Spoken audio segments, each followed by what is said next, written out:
Yeah, right lads, this is the Geordie Jedi doing my next game review.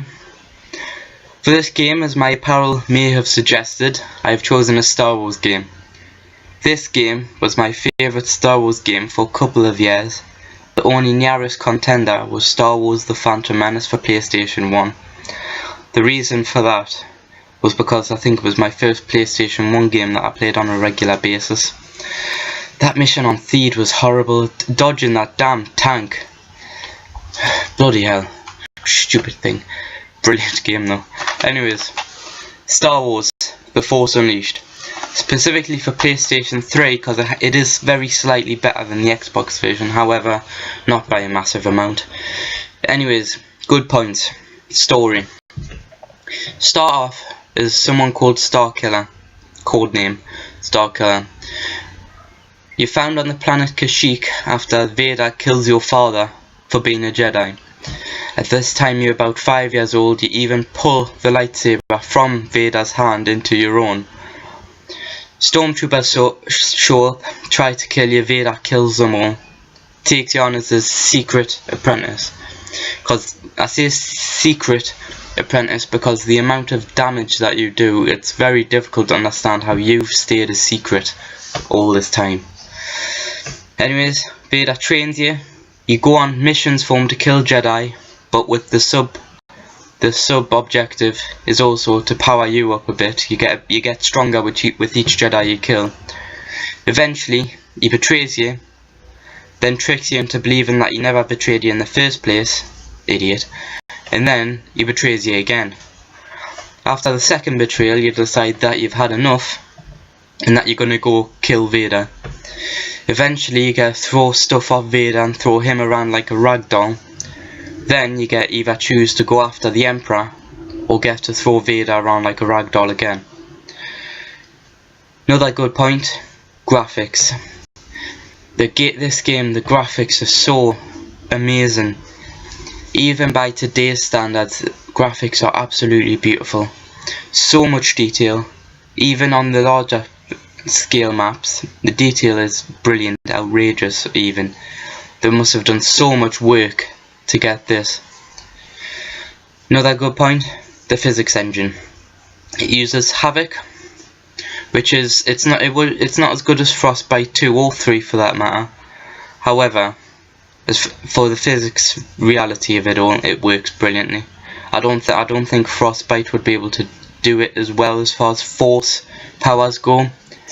Frostbite would be able to do the reality physics very well, but using force powers, I think Havoc was a tad more specified almost, just to the force powers. Right, gameplay as well. Your force powers have been maxed out, overpowered to the extreme. It's like taking the piss, the amount of stuff you can do to normal stormtroopers. It really is. It's fucking hilarious sometimes. The stuff you can do, it's brilliant. You can just drop. You can throw them up, catch them, and throw them back down at such a force. Every force power, force lightning. You can kill rancors with it with force lightning.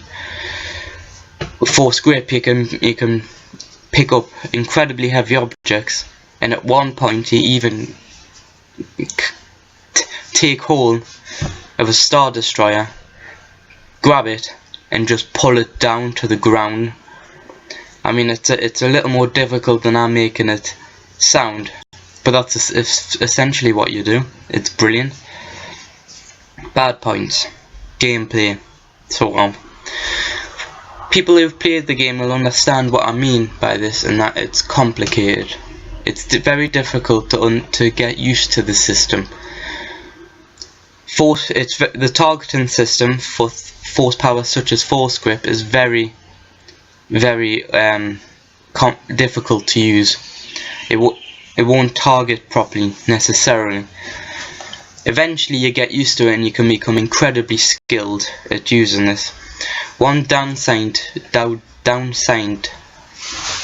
sorry, I don't know what the hell. One downside to Star Wars The Force Unleashed 2 was the fact that force grip and the targeting system was changed slightly. Force grip in particular It meant that although for new gamers the force grip system was much easier to work, for those of us who played the game quite regularly would become skilled and masters at using the force grip.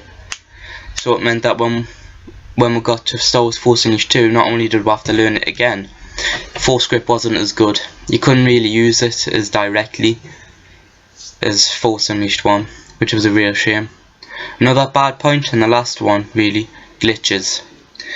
The only glitches that'll generally happen is stuff getting stuck in walls, or stormtroopers getting stuck in corners, and you know, when they like jiggle and jiggle for no apparent reason, that kind of thing, which isn't really major. It doesn't affect your gameplay or your story continuation, so it's not that bad.